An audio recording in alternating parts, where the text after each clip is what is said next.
Good morning to all. Welcome to my channel Guntimeda vlogs. ఈరోజు నటి వాణి విశ్వనాథ్ గురించి తెలుసుకుందామండి. 13 మే 1971లో జన్మించారు. ఒక భారతీయ సినిమా నటి. అతను డివి చంద్రన్ దర్శకత్వం వహించిన సుసన్నాలో తన నటనకు ఆమె 2000 సంవత్సరంలో ఉత్తమ నటిగా తన రెండవ కేరళ రాష్ట్ర చలనచిత్ర అవార్డును అందుకున్నారు. ఆమెను మాలీవుడ్ యొక్క యాక్షన్ క్వీన్గా పిలుస్తారు. 2017లో ఆంధ్రప్రదేశ్లో తెలుగుదేశం పార్టీలో చేరారు. 13 మే 1971లో ఒల్లూరు, త్రిశూరు, కేరళ, భారతదేశంలో జన్మించారు. 1989 నుంచి ప్రస్తుతం దాకా నటిస్తూనే ఉన్నారు. తెలుగుదేశం పార్టీలో చేరారు. 2002వ సంవత్సరంలో బాబురాజు అనే నటుడిని వివాహం చేసుకున్నారు. వీరికి గాను అచ్చ, అద్రి ఇద్దరు పిల్లలు. కేరళ ప్రభుత్వ చలనచిత్ర అవార్డు 2000 సంవత్సరంలో అందుకున్నారు. వాణి విశ్వనాథ్ 1971లో కేరళలోని త్రిశూర్లోని ఒల్లూరులోని తతువీట్లో మలయాళీ తల్లిదండ్రులు విశ్వనాథ్ మరియు జిరోజా అనే సూత్ సేయర్ల 5గురు సంతానంలో 4వదిగా జన్మించారు. ఆమె తన పాఠశాల విద్యను ఒల్లూరులోని సెయింట్ రాఫెల్ కాన్వెంట్లో బాలికల ఉన్నత పాఠశాలలో మరియు తర్వాత చెన్నైలో చదివారు. ఆమె 13 ఏళ్ల వయసులో నటిగా మారారు మరియు రాజకీయాల్లో వస్తానని ఆమె తండ్రి జ్యోతిష్యం ద్వారా అంచనా వేశారు. వాణి విశ్వనాథ్ మలయాళం మరియు తెలుగు చిత్రాల్లో ప్రముఖంగా నటించారు. ది కింగ్లో మమ్ముటితో కలిసి నటించారు. వీరు కన్నడ మరియు తమిళ చిత్రాల్లో కూడా కనిపించారు. దక్షిణ భారతదేశంలోని తన కాలంలోని అతిపెద్ద స్టార్లో ఒకరిగా నిలిచారు. టాలీవుడ్ చిత్రం ఘరానా మొగుడు తెలుగు సినిమా సూపర్ స్టార్ చిరంజీవితో భారీ విజయాన్ని సాధించారు. వాణి విశ్వనాథ్ మార్షల్ ఆర్ట్స్లో శిక్షణ పొందారు. సినిమాల్లో చాలామంది పురుషులతో పోరాట సన్నివేశాల్లో నటించారు. వాణి విశ్వనాథ్ సూపర్ స్టార్ మిథున్ చక్రవర్తి సరసన జంగ్ మరియు భీష్మ అనే 2 హిందీ చిత్రాల్లో కూడా నటించారు. నటుడు బాబురాజ్తో కలిసి పలు చిత్రాల్లో నటించిన తర్వాత వారిద్దరూ ప్రేమలో పడ్డారు. ఈ జంట 2002లో వివాహం చేసుకున్నారు. వీరికి గాను 2 పిల్లలు. అచ్చ 2002లో జన్మించింది మరియు ఆద్రి 2008లో జన్మించాడు. 2000 సంవత్సరంలో సుసన్నాకు 2వ ఉత్తమ నటిగా కేరళ రాష్ట్ర చలనచిత్ర అవార్డును అందుకున్నారు. 2010లో మెటో రువల్ టెలివిజన్ సీరియల్ సూర్య టీవీలో గాయత్రీదేవిగా ప్రసారమైన గీతం సన్ టీవీలో గాను నటించారు. వాణి విశ్వనాథ్ నటించిన సినిమాలొచ్చి 1988లో చిన్ని కృష్ణుడు తొలి సినిమా కాగా, ధర్మతేజ, సింహస్వప్నం, భలే దంపతులు, నా మొగుడు నాకే సొంతం, సాహసమే నా ఊపిరి, కొండవీటి రౌడీ, నేటి దౌర్జన్యం, కొదమసింహం, దాగుడు మూతల దాంపత్యం, మామ అల్లుడు, మా ఇంటి కథ, డాక్టర్ భవానీ, రౌడీయిజం నశించాలి, ప్రేమ యుద్ధం, ఆయుధం, చిన్న కోడలు, ఇరుగిల్లు పొరుగిల్లు, పరిష్కారం, సర్పయాగం, నేనేరా పోలీస్, కలెక్టర్ గాలి అల్లుడు, ఘరానా మొగుడు, సీతాపతి, చలో తిరుపతి, పల్లెటూరి పెళ్ళం, అలెగ్జాండర్, సామ్రాట్ అశోక, వదిన గారి గాజులు, SP Teja, joker, lady special, అమ్మ నా కోడల, ప్రేమ చిత్రం, పెళ్లి విచిత్రం, గ్యాంగ్ మాస్టర్, రైతు భారతం, ప్రేమ అండ్ కో, అధ్యక్షుడు గారి అల్లుడు, మరో క్విట్ ఇండియా, దొంగల రాజ్యం, తోడి కోడళ్ళు, గాడ్ ఫాదర్, అడవిలో అరుణక్క, జనం, ముద్దు, రత్నావళి, జయ జానకి నాయక 2017లో సెకండ్ ఇన్నింగ్స్ ప్రారంభించారు. ఒరేయ్ బుజ్జిగా 2020వ సంవత్సరంలో చాముండేశ్వరిగా నటించారు. 2024లో రాజధాని ఫైల్స్ సినిమాలో రైతుగా నటించారు. హిందీ సినిమాలొచ్చి 1994లో జఖ్మీ సిపాహి, జంగ్, 1996లో భీష్ముడు తదితర సినిమాల్లో నటించారు. సముద్రం 2011లో టెలివిజన్ సీరియల్లో నటించారు. ప్రేమైన కైరాలి 2002లో సూర్య టీవీలో హోస్ట్గా నటించారు. అయితే ఇప్పుడు మరో ఇంట్రెస్టింగ్ వ్యవహారం ఏమిటంటే, ఒకప్పుడు ఎన్టీఆర్కి నటి వాణి విశ్వనాథ్కి ఉన్న పరిచయం గురించి మళ్ళీ కొందరు మాట్లాడుకుంటున్నారు. అప్పట్లో వీరిద్దరి మధ్య వచ్చిన వార్తలని ఒకసారి గుర్తు చేసుకుంటున్నారు. ఆ సంగతి అలా ఉంటే, ఇప్పుడు సినీ ఎన్టీఆర్ని బాగా ఓన్ చేసుకుంటున్న వాణి విశ్వనాథ్ని పెళ్లి చేసుకుందామని ఎన్టీఆరే ఒక దశలో అనుకున్నారనే టాక్ ఇప్పుడు మళ్ళీ వినిపిస్తుండటం విశేషం. ఈ వ్యవహారం ఈనాటిది కాదు, 1990లోది. ఆ సమయంలో కుటుంబ నిరాదరణతో ఒంటరి అయిపోయి అధికారం కూడా చేతిలో లేక అల్లాడిపోయిన ఎన్టీఆర్కు వాణి కూడా మంచి ఫ్రెండ్ అయ్యిందని అంటారు. అప్పటికే 1992లో వచ్చిన సామ్రాట్ అశోక సినిమాలో ఆయనతో కలిసి నటించింది వాణి విశ్వనాథ్. ఆ సమయంలోనే ఇద్దరూ మంచి స్నేహితులయ్యారు. ఎన్టీఆర్తో కలిసి నటించిన ఆమెను ఆయన అమితంగా అభిమానించారట. ఆ విషయాన్ని వాణినే ఒకసారి ఒక తెలుగు మీడియా వర్గానికి ఇచ్చిన ఇంటర్వ్యూలో చెప్పుకొచ్చారు. ఆనాడు నందమూరి తారక రామారావు గారికి తనకు మధ్య ఉన్న సన్నిహితమైన పరిచయాన్ని స్వయంగా ఆమెనే చెప్పారు. సినిమా పూర్తి అయ్యాక ఎన్టీఆర్ గారు నన్ను ఇంటికి ఆహ్వానించారు. అప్పటికే రెమ్యునరేషన్ ఇచ్చేసిన అదనంగా నా చేతిలో కొంత డబ్బు పెట్టి పంపించారు అని వాణి విశ్వనాథ్ ఆ మధ్య ఒక తెలుగు పత్రిక ఇచ్చిన ఇంటర్వ్యూలో తెలిపారు. ఆ సమయంలో ఎన్టీఆర్ ఎవరినో ఒకరిని పెళ్లి చేసుకోవాలని అనుకున్నారు. ఆ జాబితాలో వాణి కూడా ఉందనేది 90ల సినిమా పత్రికలు చెప్పే మాట.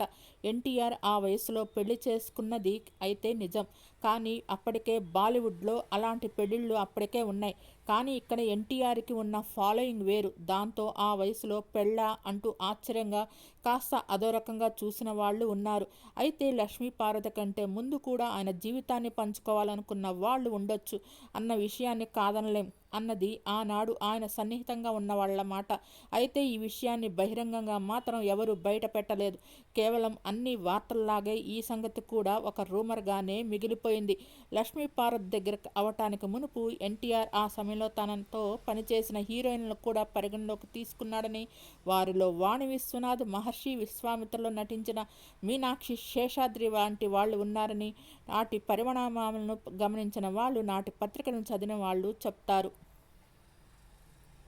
అయితే ఎన్టీఆర్ వారసులకు మాత్రం ఆయన మళ్ళీ పెళ్లి చేసుకోవడం ఏమాత్రం ఇష్టం లేదని, అందుకే వాణికి, మీనాక్షి, శేషాద్రికి గట్టిగా హెచ్చరికలు చేసి పంపించారని, లక్ష్మీపార్వతి విషయంలో కూడా వాళ్ళు అలాగే వ్యవహరించిన ఎన్టీఆర్ వెనక్కి తగ్గక ఒక పబ్లిక్ మీటింగ్లోనే ఆమెతో వివాహ విషయాన్ని ప్రకటించాడని అంటారు. మాలీవుడ్ యాక్షన్ హీరోయిన్ వాణి విశ్వనాథ్ బుధవారంతో ఏడాది వయసు పూర్తి చేసుకుంది. నటి మాంగళ్య చార్ట్తో తన నటను ప్రారంభించింది.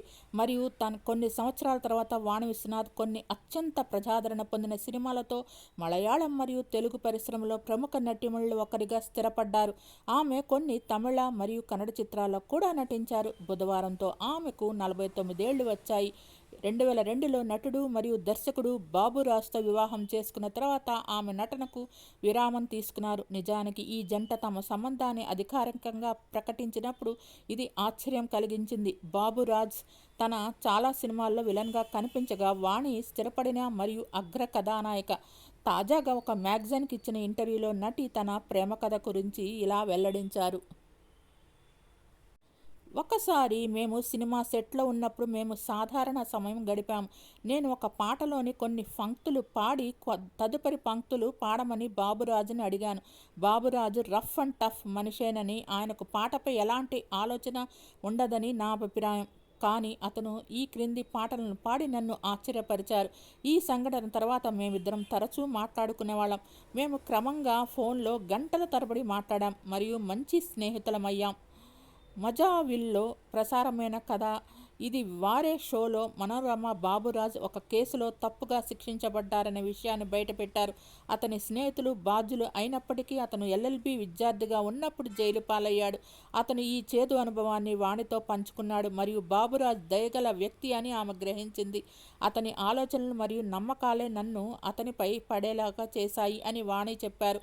మరొక ఇంటర్వ్యూలో నేరే చౌ వాణి ఒకసారి బాబురాజ్తో ఆరోగ్యకరమైన సంబంధం గురించి మాట్లాడింది. 24 గంటలు ఉంటే మేము ఒకరితో ఒకరు 23 గంటలు పోరాడతాం. అయినప్పటికీ మేము ఒకరి పట్ల ఒకరు శ్రద్ధ మరియు ప్రేమతో ఉంటాము. ఇది సంబంధంలో అవసరం. వాణిని తరచుగా మలయాళ సినిమా విజయశాంతి అని పిలుస్తారు. తన పెళ్లి తర్వాత ఆమె చింతామణి, కొలకాసెతో సహా కొన్ని చిత్రాల్లో ప్రత్యేక పాత్రలు చేశారు. వాణి విశ్వనాథ్ 2009లో తన భర్త దర్శకత్వం వహించిన బ్లాక్ డాలియాతో తిరిగి వచ్చింది మరియు తర్వాత టీవీ సీరియల్స్తో బిజీగా మారింది. ఈ జంటకు ఒక కుమారుడు మరియు కుమార్తె ఉన్నారు, అర్చా మరియు ఆద్రి. సీనియర్ రచయిత, నటుడు అయిన తోటపల్లి మధు ఇప్పటి జనాలకు పెద్దగా తెలుసుండకపోవచ్చు. కానీ ఒకప్పుడు మామగారు, ప్రెసిడెంట్ గారి పెళ్ళాం, అల్లరి అల్లుడు, హనుమాన్ జంక్షన్ వంటి పెద్ద హిట్ సినిమాలకు రచయితగా పనిచేశారు. అలాగే లక్ష్మీ నరసింహ, సినిమా చూపిస్తాం మామ వంటి పలు హిట్ సినిమాల్లో కూడా నటించారు కూడా. అయితే కొన్నాళ్లుగా ఈయన ఏ సినిమాల్లోనూ నటించడం లేదు. రైటర్గా అయితే ఎప్పుడో ఫేడ్ అవుట్ అయిపోయారు. అందుకేనేమో వరుసగా ఇంటర్వ్యూలు ఇస్తున్నారు. అయితే ఒక ఇంటర్వ్యూలో ఆయన వాణి విశ్వనాథ్ మీద చేసిన కామెంట్స్ ఇప్పుడు పెద్ద చర్చకు దారితీశాయి. వాణి విశ్వనాథ్కి నాకు మధ్య ఎఫ్ఐఆర్ ఉంది, పెళ్లి చేసుకుందాం అనుకున్నాం, భలే తమ్ముడు సినిమా టైంలో మేము రిలేషన్షిప్లో ఉన్నాం, దాదాపు ఏడాది పాటు రిలేషన్లో ఉన్నాం, కేరళ వద్ద ఒక ప్లేస్కి వెళ్ళి చాలా రోజులు కలిసి ఉన్నాం. వాళ్ళ నాన్నగారు కూడా కవి కాబట్టి ఆమెకు నాపై ఇంట్రెస్ట్ ఏర్పడింది. పెళ్లి కూడా చేసుకోవాలనుకున్నాం. ఓ రోజు మేము గుడికి వెళ్ళాం పెళ్లి చేసుకోవడానికి. కానీ ఆ రోజు సూర్యగ్రహణం అని గుడి మూసేసి ఉంది. దీంతో తిరిగొచ్చేసాం. ఈ సినిమా హీరోయిన్స్తో ప్రాబ్లమ్స్ ఏమిటంటే వాళ్ళకి డబ్బులు తెచ్చిపెట్టి ఎంతసేపు పొగుడుతూ కూర్చోవాలి, లేదంటే వాళ్ళు మనసు మార్చేసుకుంటారు అంటూ ఏంటేంటో చెప్పుకొచ్చారు. తండ్రి విశ్వనాథ్ జ్యోతిష్యుడు కావడంతో చిత్రసీమకు చెందిన వారు కూడా మెడ్రాస్లో ఆయన వద్దకు జ్యోతిష్యం చెప్పించుకోవడానికి వస్తూ 9వ తరగతి చదివే వాణిని చూసి మొహమాట పెట్టి శివాజీ గణేశన్ మనవరాలిగా మన్నుక్కుల్ వైరంలో వితంతు పాత్రలో నటింపచేశారు. బాల్య వివాహాలకు సంబంధించిన ఈ చిత్ర ఇతివృత్తం తెలిసి తన పాత్ర గురించి వాణి బాధపడితే మంచి మేకప్తో ఆ సినిమాలో ఒక డ్రీమ్ సాంగ్ పెట్టారు. ఆ చిత్రం విజయం సాధించింది. 14వ ఏట విజయకాంత్ చిత్రంలో నటిస్తుండగా జగపతి బాబు ద్విపాత్రాభినయం చేస్తున్న సింహస్వప్నం 1989లో హీరోయిన్గా తెలుగులో అవకాశం వచ్చింది. ఘరానా మొగుడు చిత్రంతో గ్లామర్ హీరోయిన్గా మంచి పేరు వచ్చింది. నా మొగుడు నాకే సొంతం, మా ఇంటి కథ, కొదమసింహం, వదిన గారి గాజులు, ప్రేమ చిత్రం, పెళ్లి విచిత్రం, మామ కోడలు, లేడీ స్పెషల్, జోకర్, ప్రేమ అనుకో, రైతు భారతం తదితర తెలుగు చిత్రాల్లో హీరోయిన్గా నటించింది. అందమైన పలువరసతో అలరించే నవ్వు, కోలమొహం, తీరైన శరీర సౌష్ఠవంతో స్లిమ్ పర్సనాలిటీ వాణి విశ్వనాథ్ హీరోయిన్ కావడానికి తోడ్పడ్డాయి. గ్లామర్, సెక్స్ అప్పీల్ ఆమె చిత్రాల సంఖ్యను పెంచాయి. తమిళ, మలయాళ, కన్నడ చిత్రాల్లోనూ నటించిన వాణి విశ్వనాథ్కు 1995లో తెలుగు ఫిలిం కెరీర్లో బ్రేక్ వచ్చి తమిళ, మలయాళ చిత్రాల్లో బిజీ అయింది. గుర్రపు స్వారీ, స్టంట్స్ కూడా నేర్చుకొని విజయశాంతి తరహా చిత్రాలు, నెగటివ్ షేడ్స్ ఉన్న చిత్రాలు, ఆఫ్ బీట్ చిత్రాలు, కమర్షియల్ చిత్రాలు 2002 వరకు చేసింది. 2002లో ప్రతినాయక పాత్రలో పోషించే మలయాళీ నటుడు బాబురాజును పెళ్లి చేసుకుని మెడ్రాస్లో స్థిరపడింది. 2002 నుండి 2005 వరకు గృహిణిగా గడిపింది. ఈమెకు చెన్నైలో ఒక పాప పుట్టింది. కేరళ జానపద గాథల్లో వీరవనిత అయిన ఉన్ని అర్చ పేరు మీద అర్చ అని నామకరణం చేశారు. వాణి తన సినిమా జీవితంలో చివరిగా చేసిన సినిమాల్లో పీజీ విశ్వాంబరన్ దర్శకత్వంలో ఒక సినిమాల్లో ఉన్ని అర్చ పాత్రను పోషించింది. 2005లో ఇదియా తిరుడన్లో సెకండ్ ఇన్నింగ్స్ నటిగా ప్రారంభించింది. మళ్ళీ కొంత గ్యాప్ వచ్చింది ఫిలిం కెరీర్కి. భర్త బాబురాజ్ దర్శకత్వంలో పోలీస్ ఆఫీసర్గా బ్లాక్ డాలియాలో నటించి థర్డ్ ఇన్నింగ్స్ ప్రారంభించింది. మలయాళీ చిత్రసీమలో ఇప్పటికీ గ్లామర్ స్టార్గా, స్టంట్ క్వీన్గా రాణిస్తోంది. అల్లాని శ్రీధర్ దర్శకత్వంలో రత్నావళి చిత్రంలో మళ్ళీ తెలుగు చిత్రసీమలోకి వాణి విశ్వనాథ్ ప్రవేశించారు. ఎన్టీఆర్ గారితో సామ్రాట్ అశోక సినిమాలో నటించారు. ఆ అనుభవం గురించి తెలుపుతూ అప్పట్లో నాకు తెలుగు నుంచి చాలా ఆఫర్లు వచ్చేవి. ఆ తర్వాత ఎన్టీఆర్తో హీరోయిన్గా అవకాశం వచ్చింది. అదంతా ఎలా జరిగిందో ఆలోచించటం నాకు ఇప్పటికీ ఆనందాన్ని కలిగిస్తుంది. అప్పుడు నాకు 15 ఏళ్ళు, ఎన్టీఆర్ గారికి 60 ఏళ్ళు. నేటి నటీమణులు అలాంటి పాత్రను తీసుకోకపోవచ్చు. షూటింగ్ అయ్యాక నా రెమ్యునరేషన్ తీసుకున్నాను. ఇంటికి చేరుకోగానే పర్సులో అదనంగా 50,000 దొరికాయి. నేను వెంటనే వారికి ఫోన్ చేశాను. సార్, మీకు నాకు 50,000 రూపాయలు ఉంది, ఇది జారిపోయినట్టు అనిపిస్తుంది. అతను నన్ను శాంతించమని చెప్పారు. మరియు ఇంటికి వచ్చిన మహాలక్ష్మి వైపు ముఖం తిప్పుకోకు, ఇది మీకోసం మాత్రమే ఉద్దేశించబడిందని తెలిపారు. తెలుగు సినిమాల్లో ఎక్కువగా గ్లామర్ పాత్రలే చేశారు. 4 సంవత్సరాల వ్యవధిలో 15 వాన పాటలు ఇందులో ఉన్నాయి.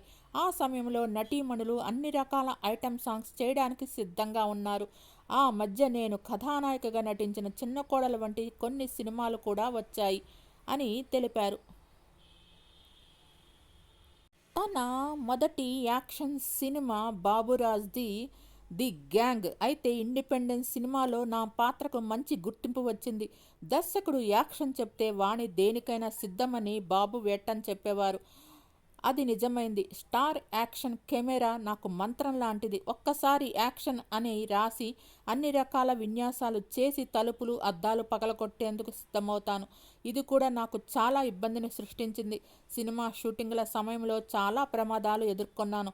ఇప్పుడు యాక్షన్స్ రోల్స్ చేయాలనుకున్నప్పుడు నా పిల్లల గురించి ఆందోళన చెందుతున్నాను. మోకాలిలో కొంచెం నొప్పి వచ్చినా నాకు భయం వేస్తుంది అని తెలిపారు.